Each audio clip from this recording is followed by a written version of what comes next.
오늘 사도행전 23번째 시간입니다. 사도행전 23번째 시간으로 사도행전 22장 1절부터 16절까지 있는 말씀을 가지고요, 복음과 전략이라는 제목을 가지고 하나님 말씀 함께 시간 나누도록 하겠습니다. 오늘 본문에 있는 말씀의 배경은요, 이제 사도 바울이 이제 제3차 전도 여행을 다 마치고 예루살렘으로 돌아오는 내용입니다. 그가 예루살렘을 가게 되면은 결박을 당해서 체포될 것을 알았지만 바울은요, 사명이 있었습니다. 그래서 그 사명 때문에 예루살렘으로 가게 됩니다. 예언한 대로 바울은요, 그 예루살렘을 갔더니 격분한 유대인들에 의해서 지금 현재 사로잡히게 되게 됩니다. 그때 하나님께서 바울을 보호하시기 위해서요, 어떤 일을 하시느냐, 천부장을 통해서 바울을 보호하게 됩니다. 지금 유대인들이 바울을 죽이려 그럴 때 로마에 있는 천부장을 보내가지고 바울을 오히려 보호하게 한 겁니다. 결국 천부장을 통해서 로마에 갇히게 됐는데, 로마의 감옥에 갇히는 이 일이 오히려 바울에게는 더 은혜로운 일이 되었던 것이죠. 바울은 그래서 자기를 로마 천부장이 끌고 가는 그때에도 계속해서 유대인들은 바울을 죽이려고 하게 됩니다. 그때 이 바울이 로마에 있는 천부장에 있는 군대 영내에 들어가다가 층계를 보게 됩니다. 그래서 그 층계에서 이 천부장에게 내가 연설할 수 있도록 말을 좀 할 수 있도록 시간을 달라 그랬더니만은 그 일을 허락을 받아가지고 층계에 올라가가지고 지금 자기를 죽이려고 하는 유대인들에 의해서 바울이요, 지금 말하는 내용이 오늘 본문에 나와 있는 22장의 내용입니다.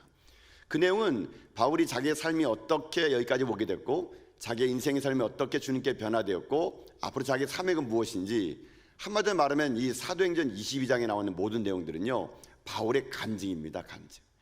바울이 다메섹도상에서 예수님을 만난 후에 그가 변화된 이야기가 사도행전은 크게 세 군데가 나오게 되는데요, 사도행전 9장에 또 22장에 26장에 이렇게 세 번에 걸쳐서 이 바울의 간증이 나오게 됩니다. 바울은 한마디로 어떤 사람이냐면요, 자기에게 여건이 주어지든 주어지지 않든 자기에게 주어진 모든 환경 속에서 그는요, 예수 그리스도 그분을요 증거하는 일에 모든 환경을요 사용했다는 겁니다. 그래서 바울이 자기에게 주어진 환경이 어떻든 간에 자기 갖고 있는 것을 가지고 최선을 다해가지고 복음을 전하는 것이 바울의 사명이었던 것입니다. 이 모습을 보면서 우리도 도전을 받을 필요가 있다는 것입니다. 우리들의 인생의 삶에도 때로는요, 여러 가지 상황 속에서 복음을 전하는, 복음 전도대를 통해서 우리가 밖에 나가서 복음을 전하는 것도 중요하지만, 나의 삶의 영역 속에서 예수님을 전할 수 있는 기회가 있게 되면은, 여러분, 우리가 그때요 지혜를 가지고 전략적으로 우리가 거기서 복음을 전하게 된다면 우리 또한 사도 바울이 걸어갔던 그 사명의 길을 걸어갈 수 있게 된다는 것입니다. 그래서 오늘은 이 사도행전 22장에 나와 있는 이 바울의 간증 같은 이 고백 속에서, 그럼 우리들의 인생에도 예수 그리스도를 전할 수 있는 기회가 있을 때 어떠한 전략을 가지고 어떠한 지혜를 가지고 우리가 복음을 전하는 인생이 되어야 될 것인가, 오늘 바울의 이 간증을 통해서 몇 가지를 한번 살펴보는 가운데, 여러분의 삶에도 때를 얻든지 못 얻든지 예수 그리스도 그분을 증거하며 살아가는 데 쓰임받는 여러분 다 될 수 있기를 주님의 이름으로 축복드립니다. 그리고 첫 번째로 이 바울의 오늘 이 모습을 통해서 우리도 배워야 될 하나의 전략과 지혜가 있다면 무엇이냐, 바로 그것은요, 자기가 가진 것을 100% 활용하는 지혜를 가지라는 겁니다. 자기가 가진 것을 100% 활용하는 지혜를 가지라. 이게 무슨 말이냐면요, 바울은 자기에게 주어진 많은 은사와 특별한 하나님 주신 그 일들을요, 그 은사들을요, 복음을 전하는데 그는 썼습니다. 아마 하나님은 우리들에게도 동일하게 특별한 은사와 특별한 은혜를 우리에게 주어가지고 그 은혜를 통해서, 그 은사를 통해서 하나님의 복음을 전할 수 있도록 우리에게 많은 것을 주었습니다. 근데 우리 사람들, 우리나라 사람들 특징, 저와 여러분도 그렇겠지만, 하나님 우리에게 좋은 은사를 주었고 잘할 수 있는 걸 줬는데, 우리는 그것을 활용을 하려고 그럴 때는요, 되게 어떤 마음으로 활용하냐면 약간 이게 좀 유교적인 배경이 있는 것 같아요. 드러내는 걸 좀 싫어합니다. 그래서 이거 참 잘하시네요. 그러면 아이고 이것도 못하면 사람입니까? 그러면서 자기에게 주어진 것들을 너무 폄하하는 그런 약간 의도가 있는 것 같아요. 그러면서 이거 잘하시는데 이걸 한번 해보시죠. 그러면요, 이거 누구나 하는 거라고, 이거 못하는 사람 어딨냐고. 그러면서 자기는 못한다 그럽니다. 무조건 못한다 그러면서 무조건 자기에게 잘하는 걸요 드러내려고 그러지 않는 것 같더라고요. 여러분, 근데 한 가지 생각할 것은요, 드러내지 않는 것과 사용하지 않는 것은 여러분 다릅니다. 여러분요, 내게 은사가 주어졌는데 이걸 드러내지 않는 것과 사용하지 않는 건요 하늘과 땅 차이거든요. 바울은 지금 자기에게 몇 가지 하나님 주신 특별한 은사가 있었습니다. 그 얘기는 보니까 언어의 능력이 있었나 봐요. 그러니까 오늘 본문은 아니지만 사도행전 21장 37절에 보면은요, 이런 말씀이 있거든요. 한번 말씀 같이 읽어볼까요? 읽습니다. 시작. 바울을 데리고 영내로 들어가려 할 그때에 바울이 천부장에게 이르되 내가 당신에게 말할 수 있느냐? 이르되 내가 헬라 말을 아느냐? 아멘. 여러분 이게 뭐냐면요, 이제 바울이 지금 이제 영내로 끌려가다가 이 천부장이 헬라 사람임을 안 거예요.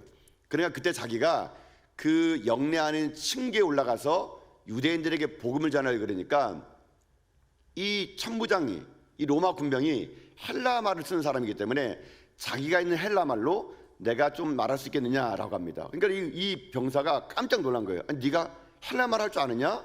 당연히 헬라 말 할 줄 알죠. 이 헬라 말을요. 이 바울은 이 언어의 능력이 있었거든요. 그래가지고 헬라 말을 할 줄 안다 그러니까 층계에 올라갑니다. 근데 그 다음에 어떻게 하느냐? 그 다음에는요, 유대인들을 향해서는 히브리 말로 그들에게 말을 전하게 됩니다. 여러분 21장 40절입니다. 오늘 본문 아니지만 21장 40절 말씀 한번 보도록 합시다. 읽겠습니다. 시작. 천부장이 허락하거늘 바울이 층대 위에 서서 백성에게 손짓하여 매우 조용히 한 후에 히브리 말로 말하니라. 아멘. 여러분 지금 바울을 보세요. 바울은 자기의 주는 언어의 능력을 가지고요, 어떨 때는 헬라 말로, 어떨 때는 히브리 말로, 지금 자기 주는 그 언어의 능력 가지고 지금 바울은요 복음을 전할 기회를 썼습니다. 그래서 히브리 말로 그에게 유대인들이 말했더니 유대인들의 반응이 있습니다. 여러분 본문 말씀 2절이거든요. 2절 말씀만 같이 읽어보겠습니다. 2절입니다. 시작. 그들이 그가 히브리 말로 말함을 듣고 더욱 조용한지라 이에 이르러. 여러분 바울이 지금 현재 히브리 말로 말하니까 성난 히브리 사람들이 그 말을 듣기 시작했더니 그 다음부터 조용해지기 시작했다는 겁니다. 그러니까 바울은 지금 현재 자기가 복음을 전할 때 자기에게 주어진 언어의 능력, 이 능력을 가지고요 헬라 말로도 말하고 히브리 말도 이렇게 말하게 됩니다. 근데 이 일을 다 끝내고 난 다음에 나중에 이 바울이요 어떤 일이 생기냐면은 천부장에게 채찍질을 이렇게 당하게 됩니다. 그때 바울이 자기에게 주어진 또 하나의 능력을 가지고 그 일을 이렇게 모면하게 되는데요. 오늘 본문 끝자락 가면은 22장 25절 말씀이거든요. 우리 말씀을 준비되는데 한번 이 말씀 같이 한번 읽어보도록 하겠습니다. 읽겠습니다. 시작. 가죽줄로 바울을 매니 바울이 곁에 서 있는 백부장들을 이르되 너희가 로마 시민된 자를 죄도 정하지 아니하고 채찍질할 수 있느냐 하니 아멘. 지금 바울이 지금 이제 매를 맞게 됐습니다. 채찍을 당하게 됐습니다. 그때 이 바울이 얘기합니다. 백부장에게 내가 로마 시민인데 로마 시민은 그 당시에요 재판을 하지 않고 처벌할 수가 없었습니다. 자기는 로마 시민권자라는 얘기예요. 백부장이 깜짝 놀라가지고 천부장 얘기합니다. 아니 바울이 지금 로마 시민이라 그럽니다. 천부장이 얘기합니다. 야 나는 이 로마 시민권을 돈 주고 샀는데 너는 어떻게 샀냐 하니까는 나는 태어날 때부터 로마 시민이었다 얘기합니다. 완전히 이제 천부장의 기를 확 죽여버린 거죠. 그러니까는 그 바울이 그걸로 인해 가지고 이 매 맞는 이 시간을요 이게 모면하게 되게 됩니다. 결국 이것을 종합해 보면 어떤 말이겠습니까? 바울은 예수를 믿고 난 다음에 자기에게 주어진 모든 것들을요 고백하기를 배설물로 여겼다 말을 합니다. 물론 배설물로 여겼죠. 그러나 그것은 심적이고 정신적인 것이지 자기에게 주어진 많은 경험과 많은 은사들을요 복음을 전도하는 데 사용했다는 겁니다. 이것이 바울이 어떤 환경 속에서도 자기에게 주어진 은사 속에서 복음을 전했던 놀라운 일이라는 것입니다. 이 모습이 우리 가운데도 분명히 있어야 된다고 저는 믿습니다.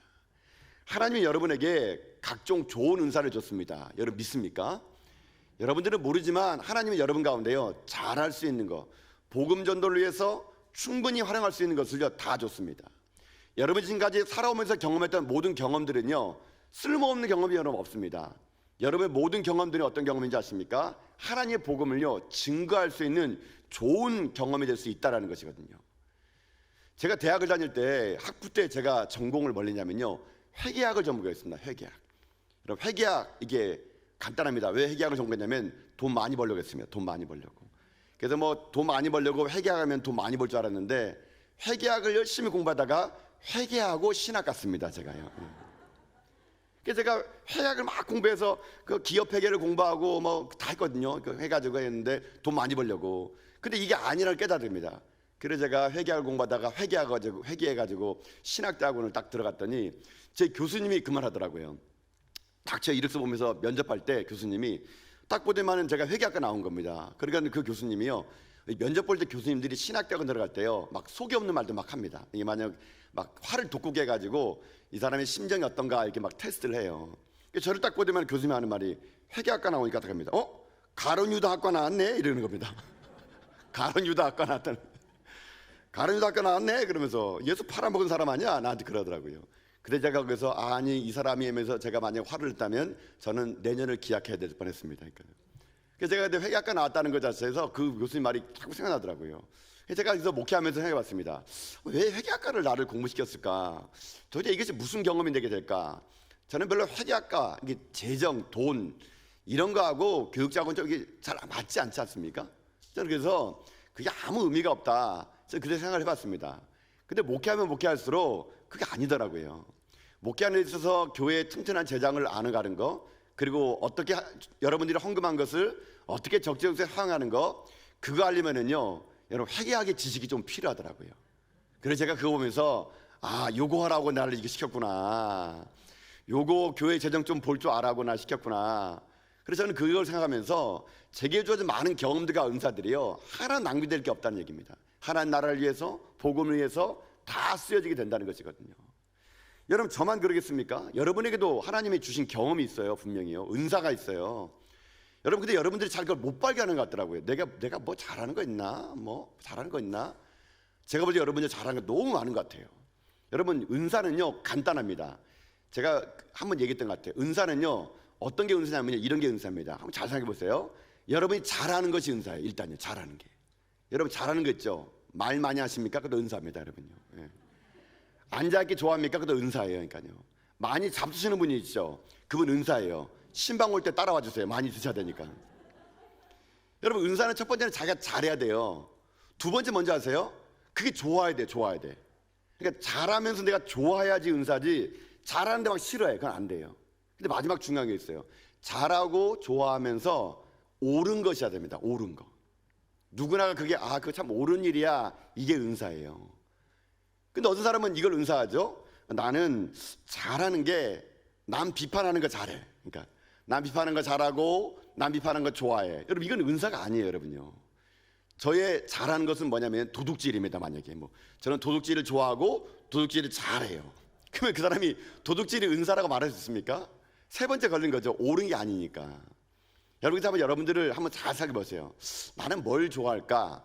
나는 뭘 잘할까? 또 그것이 정말 옳은 거야. 여러분 그러면 그게 여러분에게 주신 다 은사라는 겁니다.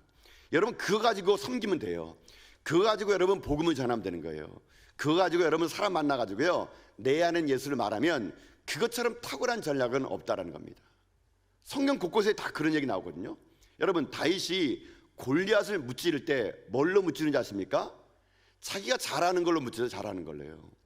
처음에 그 전쟁에 나갔을 때 사울이, 어린 다윗이 불쌍하니까 자기 갑옷을 주잖아요. 이거 입고 하라고. 바울이 사울의 갑옷을 입고 몇 박자 걸어가다가 이게 전혀 몸에 안 맞으니까 그걸 벗어버리잖아요.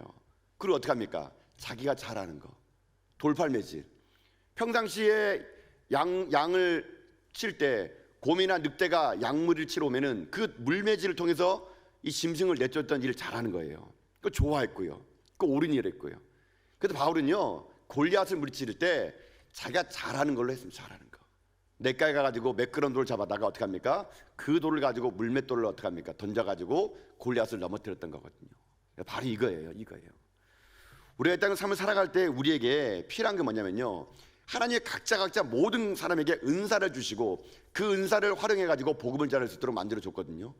근데 대부분의 우리들은 내게 주어진 것을 소중하게 안 여기고요, 남과 비교해가지고 아이고 뭐 이거 뭐 누구나 하는 거 아니겠어? 이것도 못하면 뭐 사람도 아니지, 뭐 이러면서 자기에게 주어진 은사를 하찮게 여기는 그런 습성이 우리에게 좀 있다는 얘기예요. 근데 이것이 아마 한국인들의 좀 근성 같아요. 근성. 우리 한국 사람들은 뭐든지 큰 걸 좋아합니다. 뭐 작은 거 하게 되면은 막 이렇게 성이 안 차나 봐요. 그래서 여러분 한국인의 근성이 큰 걸 좋아하니까 전부 다 큰 대자를 많이 쓰지 않습니까? 여러분 우리나라 이름 뭡니까? 대한민국입니다. 대한민국. 여러분 대한민국. 우리나라의 수장이 누굽니까? 대통령입니다. 대통령. 여러분 그리고 그 학문의 요람의 끝자락은 뭡니까? 대학교입니다. 대학교. 우리는 뭐 울산은 잘 모르겠습니다. 제가 서울 있을 때는 도로를 하나 뚫어도요, 그냥 무슨 도로 성에 안 차요. 강남 대로 이렇게 합니다. 다리 하나 지어도 그냥 다리 아닙니다. 서울대교, 올림픽대교. 우리는 그냥 소자 쓰면 좀 약한가 봐요. 모든 걸 다 대자로 써야 직성이 풀리는 모양입니다. 그러니까 우리들이 갖고 있는 게 하찮게 보이고 작게 보이는데 그렇지 않다는 얘기거든요. 하나님의 복음을 전하셔서 여러분에겐 이미 모든 게 다 갖추어져 있습니다.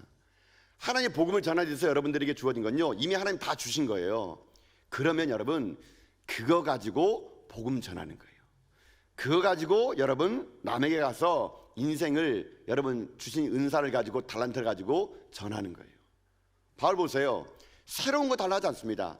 자기가 예전에 잘할 줄 아는 거, 언어의 능력, 로마 시민권, 이를 가지고 복음을 전했더니 하나님의 그가 썼던 모든 경험과 은사를 통해서 하나님 복음이 전해지는 것 여러분 보지 않았습니까?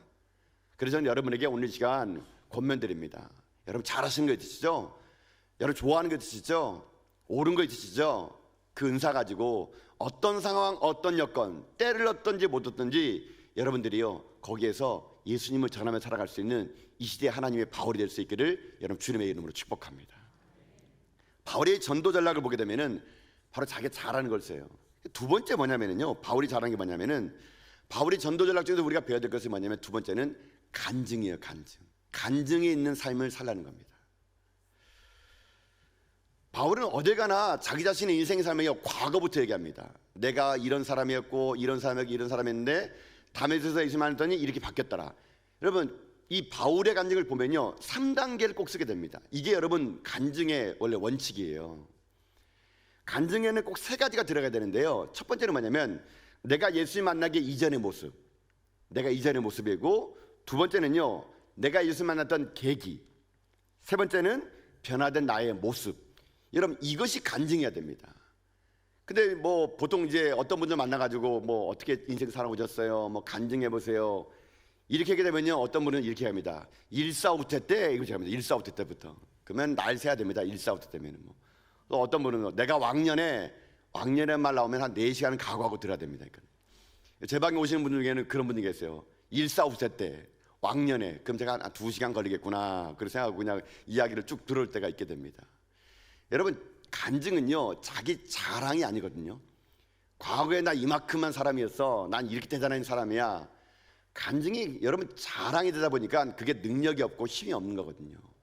간증에는 꼭 들어갈 게 뭐냐면요 예수 그리스도를 만난 사건, 그리고 그 사건을 통해서 변화된 나의 모습을 보니 과거의 나의 삶이 이러하였더라라고 평가되는 이것이 분명히 들어갈 때 그 간증은 힘이 있고 그 간증을 통해서 많은 사람들이 돌아온 역사가 임할 수 있게 된다는 거거든요. 바울은 어디 가나 그걸 했던 것 같습니다. 자기 인생의 삶을 꼭 그렇게 했던 것 같습니다. 그래서 그의 과거의 인생을 보면서 주님 만났던 다메섹 사건, 그 나의 인생의 사명의 길, 이걸 전했더니 그들의 인생 속에 여러분 바울을 통해서 많은 사람들이 하나님께 돌아오는 그런 역사가 여러분 일어나지 않았습니까? 요즘에는 좀 많이 없는 것 같은데 이제는 참 그런 게 많았던 것 같아요. 간증 집회 여러분 들어보셨죠? 간증 집회라는 게 참 많았던 것 같아요. 그러면서 자기가 하나님 만드는 이야기를 할 때마다 도전이 됐던 것 같은데, 여러분 간증이라는 그 말 자체가요 자세히 보게 되면 한자가 무슨 한자 쓰냐면요 범할 간자입니다. 범할 간자. 또 허공이라고 막 쓰네 제가 지면 이제 범할 간자 여러분 모른다 그냥. 예. 이 범할 간자가 뭐냐면요 잘못을 범했다는 얘기예요. 그러니까요 범한 것을 사람에게 말한다, 이게 간증입니다. 근데 무엇을 가지고 말하냐면요 변화된 나의 모습의 허물과 잘못을 가지고 간증하는 겁니다. 그러니까 내가 예수를 만났더니 나의 과거의 삶이 허물이었고 잘못이었다, 그러면서 이것을 하나님께 고쳐줬다라고 말하는 게 이 범할 간자를 쓰는 간증의 원래 맞는 뜻이거든요. 여러분이도 모르긴 몰라도 아마 다 간증이 있을 것입니다. 제가 신방 가보게 되면 여러분의 이야기를 듣다 보면은 참 여러분의 간증이 어떨 때 너무 재밌는 분도 계시고 다이나믹한 분도 계시고요, 정말로 하나님 역사가 야 이만큼 대단하구나 하는 그런 이야기들을 제가 종종 이 신방 가서 많이 듣게 됩니다. 여러분 그겁니다. 그거 전하는 거거든요. 여러분 간증만큼 확실한 복음의 전략 없습니다. 왜요? 간증은요 내가 만난 하나님을 전한 거거든요. 간증은 되게 주관적이기 때문에 누가 반박도 못합니다. 아니 내가 만났다는데 그 사람이 뭘 할 거예요. 그러니까요 내가 만났는데, 내가 느꼈는데, 내가 그분을 하나님을 내가 경험했는데 반박을 못하는 게 간증이거든요. 여러분이 이런 간증이 있습니까? 아마 분명히 여러분에게는 여러분이 연배쯤 되게 되면 여러분 인생길 굽이굽이 돌아올 때마다 하나님 만난 사건이요 아마 없는 분이 없을 겁니다. 그런 분들은 찬양하죠. 우리 잘 부르는 찬양, 이것이 나의 간증이요 이것이 나의 찬송이라고. 여러분 이런 거 많이 부르십시오. 이것이 나의 간증이요 이것이 나의 찬송이요.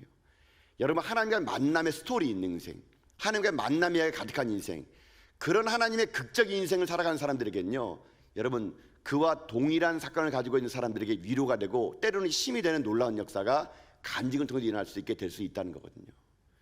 저희 삶에 참 많은 간증거리가 있습니다. 저희 삶의 간증거리는 저는 참 클라이막스의 간증거리라고 하면 저는 신학대학원을 들어갈 때가 참 많은 간증거리가 정말 있었던 것 같아요. 제가 신학대학원을 들어가려고 그럴 때 제가 들어갔던 장래 신학대학교는 이게 좀 이렇게 그 당시만 해도 신학대학원 들어갈 때 경쟁률이 뭐 8대1, 9대1, 막 10대1 이랬어요. 막 그래서 막 3수는 기본이요, 뭐 4수는 선택이요, 막 이렇게까지 나올 정도였거든요. 제가 이제 장로회 신학대학교를 들어가겠다고 목회자를 걷겠다고 제가 서울에 올라갔는데 돈이 없는 거예요. 그래서 제가 이제 살던 곳이 어디냐면은 지금도 아마 그 집이 있을 것 같아요.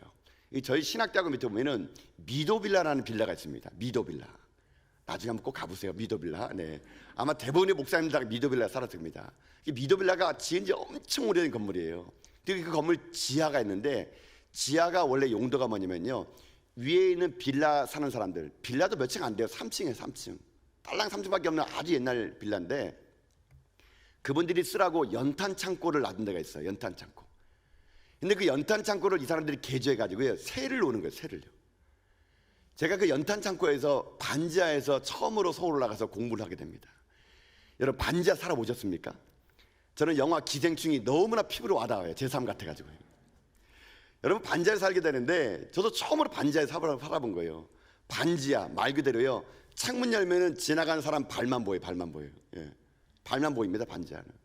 거기가 반지하다 보니까요 여름에는 얼마나 습하고 곰팡이 막 피는 곳이거든요.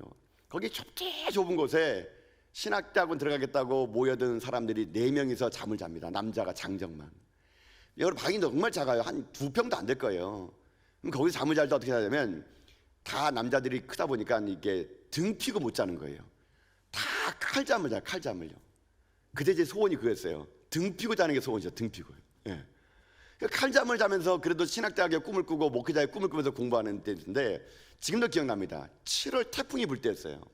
제가 반지하 생활이 처음이다 보니까 어떻게 살지 몰랐거든요. 여러분 근데 반지하 살게 되면요 태풍 불고 비 오고 장 맞은 날은 꼭 대비를 해야 될 게 있었는데 제가 몰랐던 거예요. 그날 밤에 폭풍우가 엄청나게 쏟아지고 태풍이 불어오고 장마가 쏟아지는데 잠을 이렇게 칼잠을 자는데 온몸이 시원한 거예요. 이거 왜 이렇게 시원하지 이게? 누가 에어컨 틀었나? 너무 시원한 거예요. 알고 봤더니 시원한 게 아니라 이 온몸의 옆으로 물이 묻어온 거예요. 물이요. 알고 봤더니 이 반지하는요 이 태풍이 불고 폭풍이 불면은 이 물이 역류예요. 하수도로. 그러니까 역류하기 때문에 죄다 그 하수구를 막아놔야 되는데 저희 방은 그냥 안 막고 잔 거예요. 잠을 이렇게 자고 있는데 옆이 계속 차갑고 시원합니다. 시원한데 알고 봤더니 하수도가 역류해가지고 그 방 전체를 지금 잠기게 돼버린 거예요. 처음에는 조금 잠긴 줄 알았더니 나중에는 막 물이 막 차기 시작하면서 자고 있던 사람을 다 흔들어 깨워가지고요. 알고 봤더니 물이 역류해가지고 그때부터 우리가 장 맞을 때는 양말을 뒤집어 까라는 말이 있구나. 이게 속담처럼 나옵니다. 그래서 헌 양말 까가지고 거기다 구멍을 다 막아놔요. 막아놓으면 이제 물이 역류가 안 되거든요. 그렇게 하면서 이제 공부를 했어요. 근데 그렇게 공부해도 신학대학원만 들어갈 수 있다면 주혜종의 길을 걸 수 있다면 이까지 하수도 범람하고 반지하 사는 게 뭐가 문제겠냐. 저렇게 열심히 공부했는데 제가 여러분 신학대학원 처음 들어갈 때 여러분 어떻게 공부하십니까? 제가 신학대학원 1차 들어갈 때 여러분 다 아시는 제가 얼마나 여러분 공부 잘하게 생겼습니까? 그렇지 않습니까? 네. 그래서 떨어졌어요 여러분 제가요. 떨어져가지고 재수를 하게 되는데 재수하면서 제가 힘들었던 게 뭐냐면요. 재수할 때 그 당시 영어 시험이 바뀌어버린 겁니다. 그 당시 영어 시험이 탭스로 바뀌어버렸어요. 서울대학교 출제하는 탭스로. 근데 이것이 생소하다 보니까 공부해도 성적이 안 오르는 거예요. 시험 가까워하는데 모의고사 보면 성적이요 정말로 안 나오는 겁니다. 이 성적으로 합격이 안 되는 거예요. 아무리 봐도. 제가 그날 밤에 성적을 가지고 모의고사 성적 가지고 어떻게 했느냐. 저희 학교 가면은 기도탑이라는 곳이 있습니다. 높은 기도탑. 거의 꼭대기까지 제가 올라갔어요. 밤 12시에 올라가가지고 그때 그 달빛 아래 성적표를 이렇게 쫙 펴졌습니다. 하나님 잘 보라고 이렇게 쫙 펴졌습니다. 하나님 보세요. 이거 점수 이렇게 형편없는 거 쫙 보여져가지고, 그럼 제가 거기서 어떻게 하냐면요, 시드기야처럼요 벽을 보며 기도했어요. 이게 성적표를 놔두고 나서 정말 이게 성적표를 놔서 하나님 보세요. 이 점수로는 사람들이 다 안 된다 그럽니다. 제가 거기서 얼마나 울었는지 모릅니다. 하나님, 제가 그렇게 고생하면서 신학대원 들어가면서 재수하면서 이렇게 왔는데 이렇게 영어 시험 바뀌어가지고 점수가 형편없습니다. 이제 끝입니까? 살려주세요. 그래서 제가 간절하게 그때 기도했거든요. 근데 그 다음에 정말 놀라운 일이 생긴 거예요. 어떻게 생겼냐? 그 다음에 모의고사 보는데 그 다음부터는요 제가 애운 곳에서만 시험이 나오는 거예요. 제가 봤던 단어가 시험에 나오고 문장이 그대로 옮겨지는 거예요. 저는 이게 너무 놀랐어요 그때. 그래서 저는 시험 보면서 깨달았어요. 아, 하나님이 죽으란 법 없구나. 불쌍해가지고 시험 나온 것만, 공부한 것만 나오겠구나. 그때 모의사 봐가지고 성적이요 너무 올랐다는 거 아니겠습니까? 그게 어떻게 한지 아세요? 합격했어요. 네. 뭐 여러분의 일이 아니라고 아무도 안 기뻐하시는군요. 여러분들은요 뭐 합격한 거 대단한 건가 하시는 모양인데, 저는 그때 그 기도가, 영어 시험 봤던 그 기도가요 정말 간절하게 기도했는데 하나님이요 저에게 은혜를 줬던 것 같아요. 아이고 이 불쌍한 사람 1년 더 공부하면 망하겠구나 싶어가지고 하나님이요 제가 공부한 데서만 영어가 나오고요, 공부한 문장이 나오고요, 독해가 그대로 나오는 거예요. 저는 너무 놀랐어요. 저는 그때 하나님께서 저를 버리지 않으시고 그렇게 낮게 만들고 반지하에서 고생하면서 그렇게 빗물이 역류되며 사는 그런 환경 속에서도 하나님의 꿈을 가진 저를 하나님이 포기하지 않으시면서 저를 들어 사용했다는 것이 저는 너무나 감사했더라고요. 저는 그래서 제가 신학교에 들어간 다음에 더 겸손해졌습니다. 하나님, 나 같은 어려운 사람들에게 하나님 또 그들에게 나도 이런 복음을 전할 수 있도록 해달라고. 그래서 제가 신학대학 들어간 다음에요, 제가 다음에 신학대학원 들어오는 후배들을 위해서 제가 무료로 제가 시간을 내가지고 그들이 공부를 가르쳐주고 여러분 성경을 가르쳐주고 제가 모든 걸 가르쳐줬던 거 아니겠습니까? 그렇게 제가 한 몇 년을 섬겼어요. 그러더니 하나님께서 제가 섬기는 그 스터디 그룹을 통해서 수석이 계속 나오게 하는 그런 일들을 많이 줘가지고요, 제가 했던 모든 빚진 것을 제가 그때 아마 하나님께 다 드리지 않았나 그런 생각을 해보게 됩니다. 여러분, 이것이 오늘 제가 이 자리에 올 수 있게 된 하나님의 은혜였거든요. 여러분, 저에게만 이런 일이 있었겠습니까? 아마 오늘 모르긴 몰라도 누구 한 분 여기 오셔가지고 간증을 한번 나눠보라면 저보다 더 깊은 하나님의 은혜의 역사가 여러분 있었을 겁니다. 여러분, 그러면 그거 잊지 마셔야 됩니다. 나의 삶의 과거 현장에서 나를 인도하신 하나님의 그 놀라운 은혜를요 잊지 마시고요, 날마다 고백하면서 감사하며 찬양하는 겁니다. 그리고 그 간증을요, 내게 준 하나님의 은혜를요 누군가에게 전하는 거예요. 때를 얻든지 못 얻든지 그 하나님 만난 이야기를 여러분이 말할 때 여러분 그 말은요 능력 있는 말이 돼가지고요 또 누군가가 예수 그리스도를 알 수 있는 계기를 만들어 줄 거라고 저는 믿습니다. 여러분에게 하나님만 이야기가 있습니까?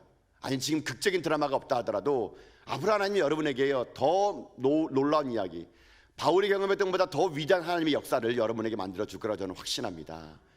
그러면 그거 가지고 복음 전하십시오. 간증이라는 전략을 가지고 하나님의 복음을 전하셔서 우리 사명 다하는 그날까지 내게 주어진 모든 각종 은사와 하나님 주신 간증을 가지고 주의 복음을 끝까지 전하며 살아갈 수 있는 저는 저와 여러분 다 될 수 있기를 주님의 이름으로 축복합니다.